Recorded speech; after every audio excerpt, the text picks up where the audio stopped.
All right, hello everybody. So welcome to Step STEM session. We got 2 new members. So great to have you guys here. Bit of a brief overview about what goes on in Step STEM. Obviously, you already know as active members. We basically do a lot of sessions like this one today, and also conferences, right? So the sessions are by students for students about a particular topic, whether that's in STEM, whether that's in politics, whether that's all these topics together. And we talk about it, we debate, we do these little interactive activities. And the goal is to not only learn more, but also to teach others about what you like. Basically, that's the goal. And then also every few months we have these bigger conferences, right? So we're going to bring in like researchers and professors. And actually, I think I told Ava, but we're going to have 2 conferences very soon. I think the first is on the 31st of June. The second is on the 31st of May. The second on the 31st or 3rd of June. And basically we're going to have professors, researchers coming in. I'll tell you more about that as we get closer. But yeah, go ahead. I don't think we're here for the 31st of May. What do you mean? We're going to be in London. History Club. 30th of May, my bad. 30th of May, right before. Anyway, I'll let you know the details of that. But so looking forward to that. So check out the website. I highly encourage it. You can check out all the previous sessions we did. And pretty much. So let's get started with today's session. So in typical Step STEM fashion, we've got a main kind of vague question here. All right, we'll just have that on. All right. So, what is politics about, guys? Power. Yeah. Power. Power. Managing to do something that is in your interest, while pretending it's in the interest of others. Pretending, perhaps. Yeah. Pushing agendas. Pushing agendas. Any ideas? Trying to just governing a place. Absolutely, governing. Yeah. Having someone do something that they wouldn't have done if you weren't here. Absolutely. Manipulating people's opinions. Jesus Christ. Okay, manipulating. Yeah, I think we are all on the right track. The first answer was power. Power. Right. That's the main thing here, right? Now, power can be governance, as you said. Power can be manipulating others, can be tricking others, can be whatever you want. But at the end of the day, it's about power, right? Now, particularly, it's not just about power. It's about how you deal with power. What does that mean, right? Politics. What is politics in relation to power? How much people support you? How much people support you? Okay, yeah. How can influence those people? Okay, how can you, but why was politics invented, right? Power has always been here. Order, okay, yeah. Think about it like this. Power has always been here, right? For millennia, ever since humans exist. Politics was invented, was created to deal with this, right? It's a particular thing, okay? I'll just tell you. Laws, right? Laws, they do something very specific. Yes? Justice, absolutely.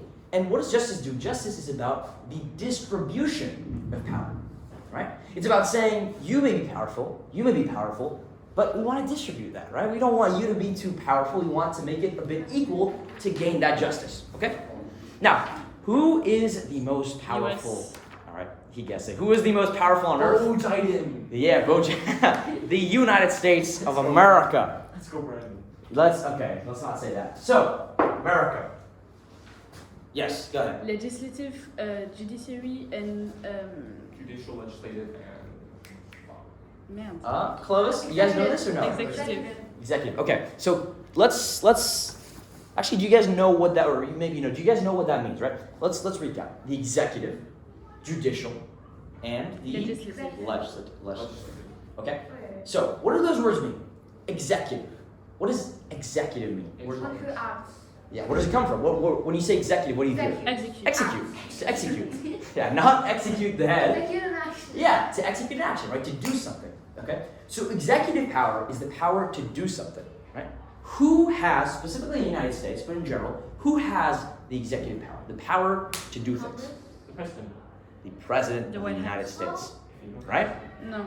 Because the president, he says, imagine tomorrow there's a conflict, right? Someone bombs the U.S. Who's going to be the one to decide? Is it going to be like 300 people who are going to be? No, you ain't got time for that. No. You need one guy who has the power to act now. That's the executive. Okay? What are the 2 others? We said legislative. It's the Congress. Yeah, okay, well, we'll get more into detail. So legislative. What is when you hear legislative? Legal. Legis. Anyone do? You guys do Latin or no? Yes, I did. You Chinese? Yeah, I do Chinese as well. Okay, you do Latin? Chinese, good. Okay. Anyway, so Latin, legis, which means Legal. law, I believe. So yeah, Next one. So, law, right? So legislative power is the power to, Pass a law. do laws, to deal with laws, basically. Now, who has the power to deal with laws in the United States? Congress. You can say it in French if you want. Yeah, it's the equivalent du Chambre du Sénat. So it's in the United States called the Congress. Okay. So the Congress. Actually, can anyone explain what the Congress really is? Yeah. It's essentially the country's been divided into, I think, 418 districts. I mean, yes, changing every year. 422 districts. Sure, whatever. And in each district votes for whoever they want to be represented. So Right. usually Democratic, Republican.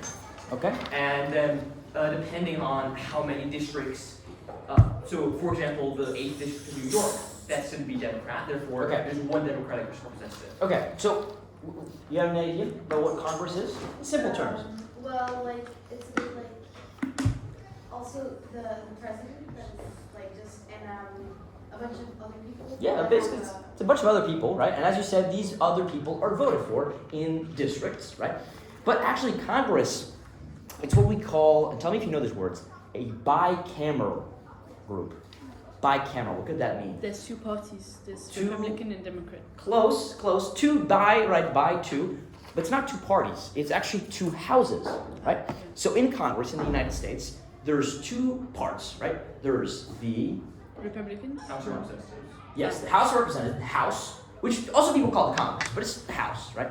And there's the, yeah, Senate, which is what you said earlier, right? The Chambre du Sénat, the Senate. So there's a Senate and the House, two parts of Congress, okay?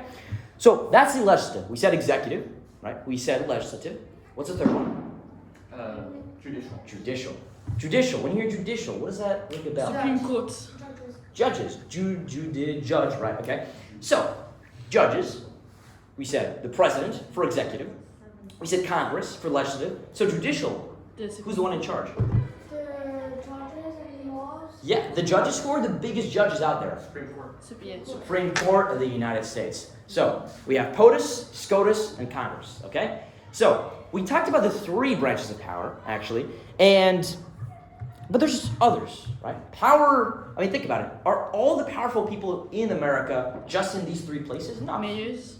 Mayors. Okay, true. Yeah. Deputies. Sorry. Deputy. Deputies. Yeah. Oh, so that's mayors as well. And Yeah. like ministers, like. No, no ministers. So there's an equivalent. There's the secretary. Influential figures, for Right. example, some people who can actually influence the government while not being in them. Very good. So we're getting closer to what I'm aiming at. We're getting to Lobbyists.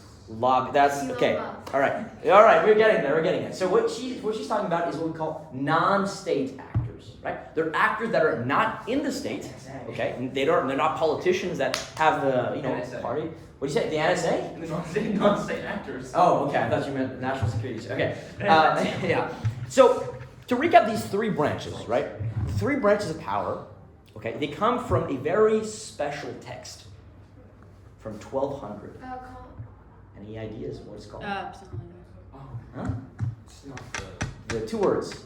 the Bill of Rights? No. No. Not from the Close. I mean, it's Bill of Rights like that. inspired. Two words, no? Two words Latin. Comes No. No, comes from England. Magna Carta. Say louder. Yeah. Magna Carta. You heard about it? Yes, yes. Big- Yeah. big Great. paper. What do you know about it? It's like so before there was like the king that Yeah. had supreme power, and because the king that was actually Magna Carta, he just had John. like whatever, I forgot his name.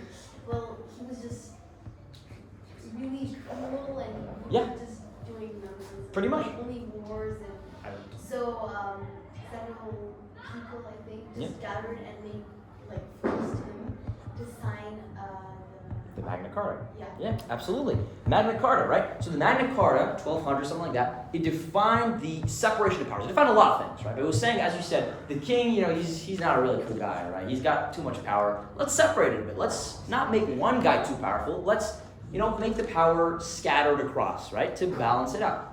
Okay? That's what we call a system of checks and balances. Okay? Checks and balances, right?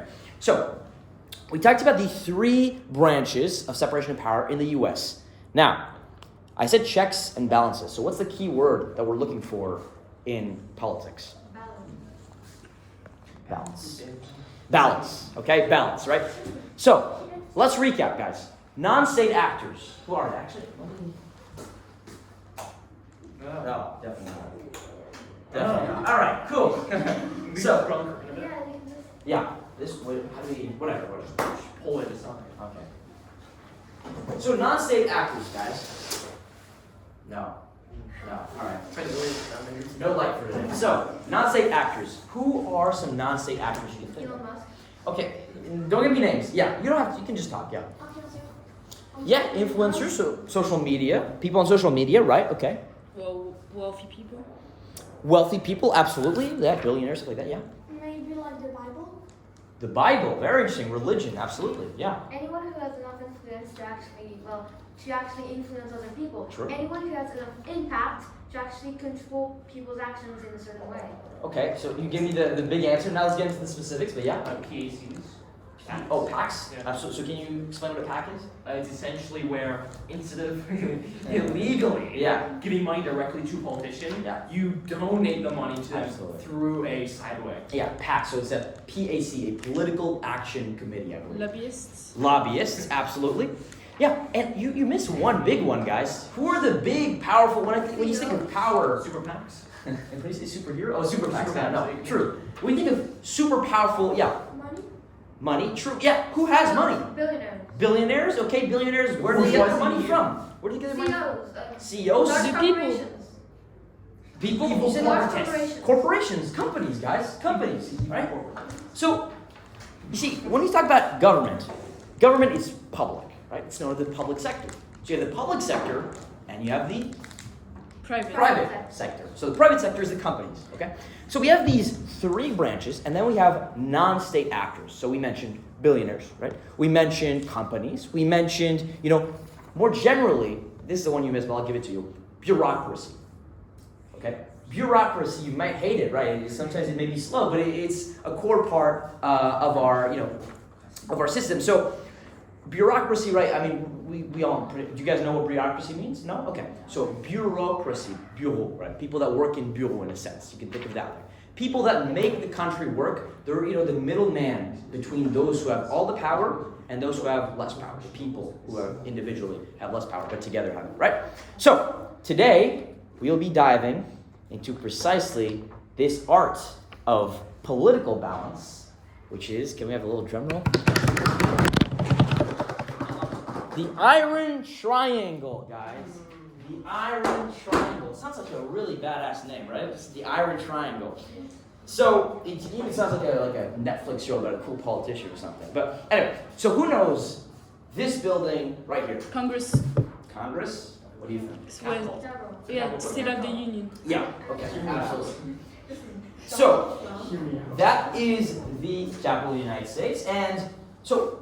Given these two things that I just gave you, the fact that this is the capital, and we talked about the three branches of power and non-state actors, what could the Iron Triangle mean? Well, it's where the three houses of powers are held. So White House.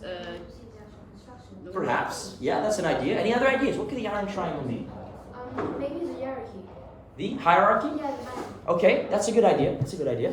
Yeah. Or maybe like the balance between the three branches of the government. Yeah, absolutely, absolutely. And we talked about three branches. Don't forget, I also talked about non-state actors. Pentagon. Yeah, the Pentagon is one of them. Non-state actors are key, right? Because simply saying, oh, there are three branches of power, okay, there's balance between themselves, it's been said and done a million times, right? That's not interesting enough. What is more interesting is to say the triangle between, more interesting groups, not just the classic ones, right? So, actually, I'm not going to give it to you yet, guys. I thought it was too easy. What are the three main groups that have power, parmi all those we talked about? Corporations. Okay. Corporations, billionaires, corporations, billionaires, all that stuff. We're going to call it something very specific. Also lobbies. We're going to call them interest groups. Okay. Interest groups. Why? Because they act with their own interests in mind. Right? Well, in theory, politicians are supposed to act with the interests of the people in mind, right? In theory. Unfortunately, that's not necessarily the case today. But in theory, politicians have the interests of the people of the state in mind, okay? And so we've got interest groups. We've got the classic Congress, okay? And the last one, which is the one I just talked about, which is Bureaucracy. Those are the three we're going to talk about in the Iron Triangle, okay? So, if you were, let's start with Congress. If you were Congress, what would you do to gain power? Control the other two groups. Well, Control, yeah? in the triangle, we see like a bit how it works. So Uh-huh. you would want that the interest group like support you. Yes, absolutely. And that you need to like support yourself in bureaucracy or like Yeah. listen to them. Yeah, But absolutely. Influence the other groups. Mhm. Yeah, absolutely, as you said, yeah. Control the people. If you can, if you can control, Jesus Christ. Go ahead. if you can control the people, controlling someone's body is not enough. If you can control someone's mind, you have control over your own actions. That's absolutely true. And we're probably going to have a step in STEM session one of these days about more specifically that, but it's very true, yeah. Pass a law to block the other two out. That's a very good idea. That's very strategic, right? They have the power to pass laws. They can pass laws to either help them out or to block them out, right? Now we're going to combine kind of what you guys said. You said that they could basically like make deals with the other groups to make everyone satisfied. Because you have two ways to gain power, or two forms of power. Anyone remember our session about power, guys? Particularly soft power. So we have two forms of power. Remind me. Hard power and soft power. Hard power, soft power.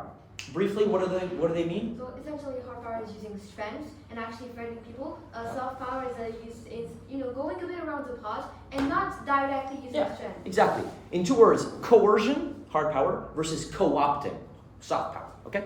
So, two forms of power. So what you could, if you're Congress, you want to gain power, either you do it through literally like forcing the people to do your bidding, okay, by passing laws that block them, or you could be more nice about it and say, okay, I'm going to do something that helps you out, and you help me out, right? It's a two-way street, okay?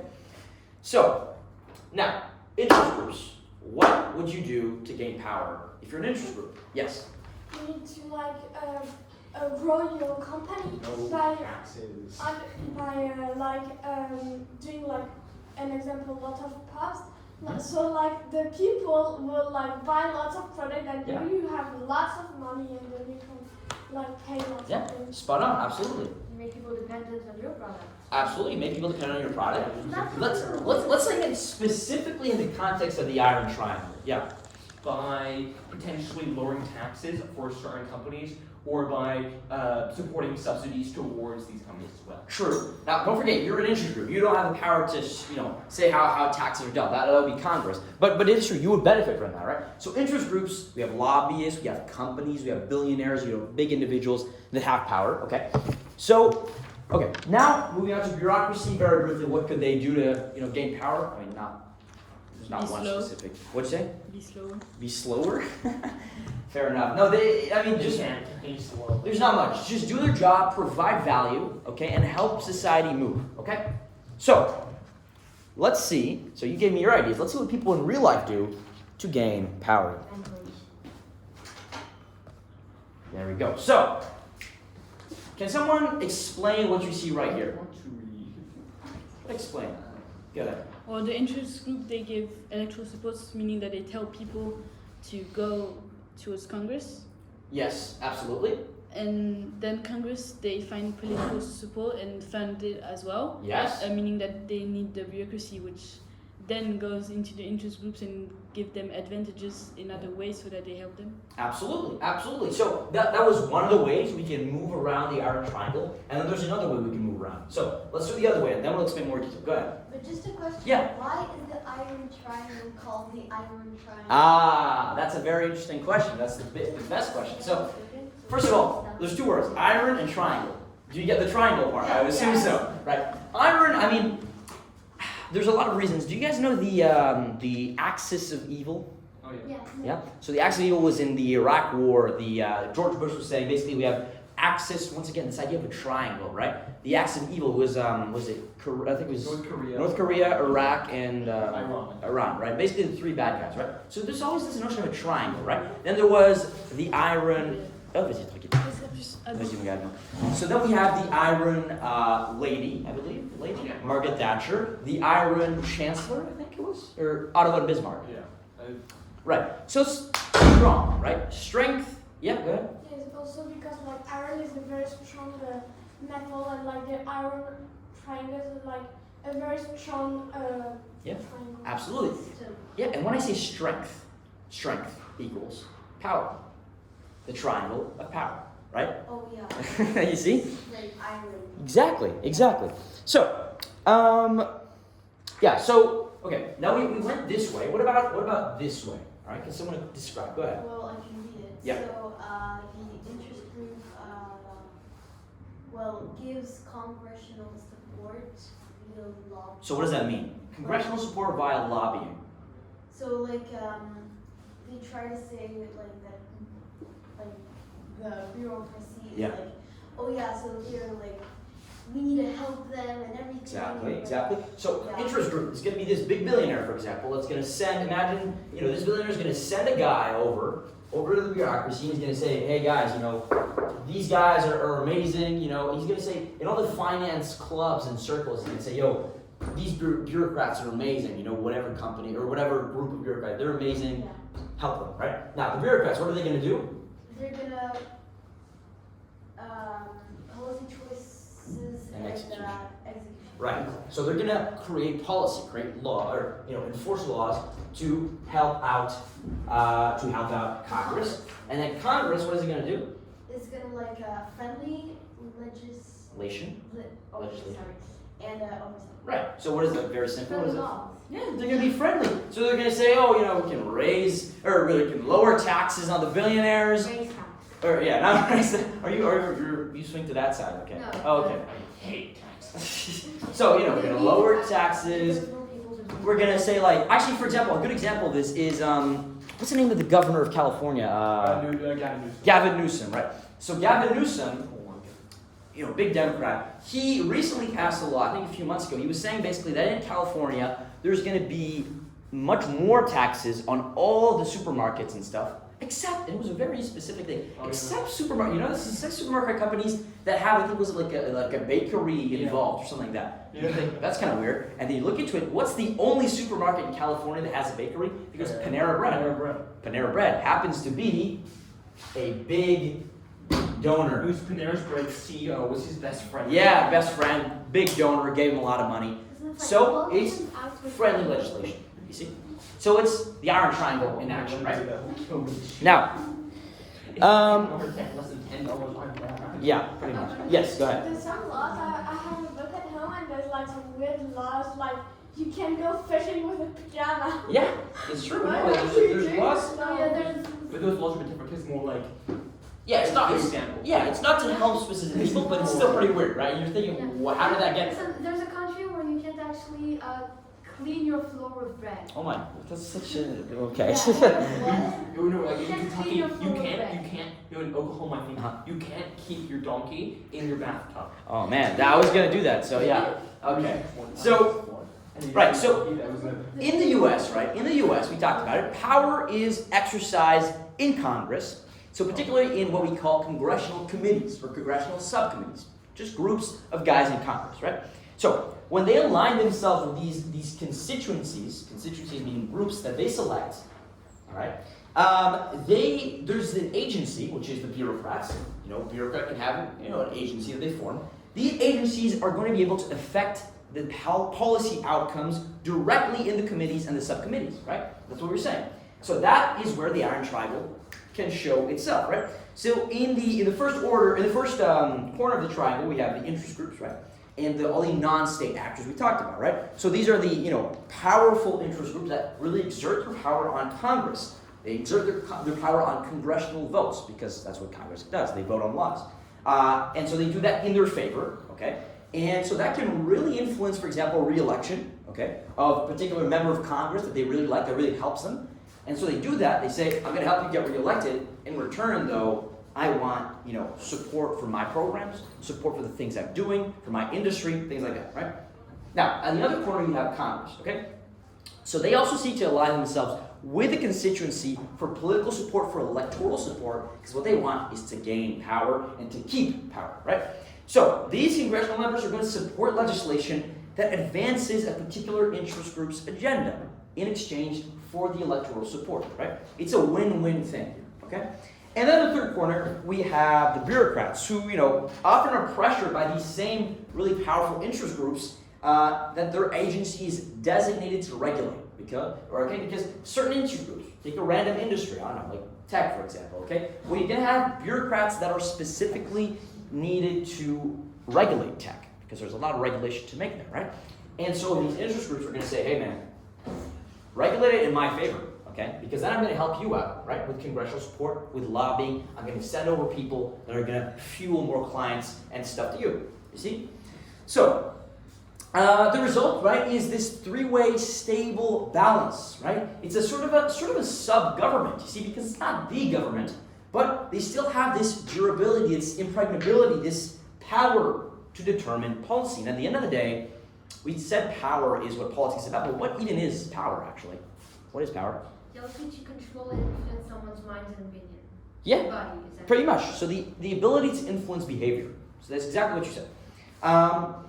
And so this iron triangle, there's this specific term that's called regulatory capture. Not important, but basically it means that sometimes you can pass a very narrow, right, a very pork barrel. I'm using these words, right? Pork barrel means greedy, right? Like a pig, usually the image of greediness. So you can have this regulatory capture where you're going to pass very narrow laws, like the Panera Bread, that are going to help specific groups and that don't really make sense for the general public. So they're going to benefit a small segment of the population. So the interests of the agency's constituency, in this case the interest groups, are met, right? They're saying, okay, you did your part of the deal, right? You gave me support. And so the needs of the consumers, on the other hand, which that could be the general public, could be the people, are usually passed over. You see? So it's this iron triangle. Sometimes it's good for the people in the triangle, but for everyone else, right? The people, the voters, the population of the United States and of any country, they're usually going to be passed over. Okay? So there's good and bad. Now, actually, do you have any questions up until now? Yeah. Like the law about the bakery. Yeah. Like because of this law, maybe the supermarket don't have any taxes, more taxes.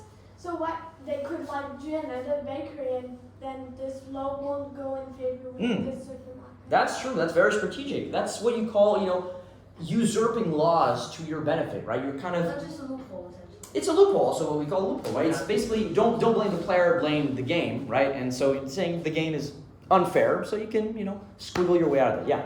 But just what was this other strange law that Ava. Okay, so essentially, there is a law in a European country that you are not allowed to clean your floor with bread. Yeah. Oh. Yeah. And you're thinking why is that? I mean, I've never heard of that until now. But so there must be a specific reason for that. There was a hunger at some point, and A what? There was a hunger at some point. Hunger. Yeah. Like a starvation. Okay. Yeah, that's in famine. So essentially, the government didn't want people wasting food. Right. And so they prevented them from wiping the floor with bread. Right. Well, you see, that's fair enough. And in today's context, that makes no sense. Austria. South Korea? Austria. Oh, Austria. Makes sense. Right. Yeah. So this law still exists. It does still Yeah, exist. It does. Even though it's not adapted to the previous context. And this is a Mickael term, but I call this legislative recycling, right? I think that there's no effective recycling measures for laws, right? Think about it. This law, right, was perfect. It was great during the First World War. Are we still in the First World War? We're not, right? Yeah, we don't know. 100 years. Exactly. We're 100 years after. So you'd think, right, it's pretty easy to create a law, but why is it not easy to remove that law when the time is right, right? Yeah. Yeah. Because people are going to be habituated to this law, and Right. then they're not saying, why do they put this law, and they put it Yes. off. Very good. Also, there's more important things to do. If considering everything that's happening in the world, Yeah. if actual politicians, if people in power wasted some time in just suppressing useless laws, they would lose the opinion of the public because the public would just find them stupid. essentially. Right. Very true. Very true. Yeah. And also you can say laws, right, are not suggestions. They are laws. They're meant to be black and white. You have to do this, okay? And so the goal of that is to make it durable in time. To say, for example, the huge laws you can't kill people, okay? That's Hear me. yeah. What? Second Amendment is the right to bear arms. Yeah, it's general, so that there's no Second Amendment, except to this and that. Yeah. Remember, killing people Invented isn't it that bad. too. All right. Yeah. But then, like, people like don't respect the laws. Like in Romania in 1989. Are you Romanian? No, no. Okay. I read a book about Very it. interesting. Yeah. Like people were doing like resistance because they didn't wanted to like do this law, and then the government knew about it. Right. So they like do like informer the government by like by using like very young spies. Yeah. Like children like us. Yeah. And then it like created a revolution. Absolutely, right? Think about it. Laws are meant to withstand the test of time. That's a good thing, right? But sometimes time, evolution, you have technology, you have innovation, you have the world that changes at a faster and faster pace.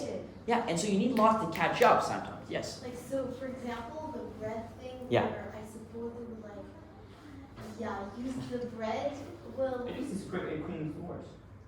yeah, but now like you have sponges, so like. Yeah. So why? Yeah, but You're still stuck on that bread. Sponges Exactly, are like way that's more like- expensive than actual bread.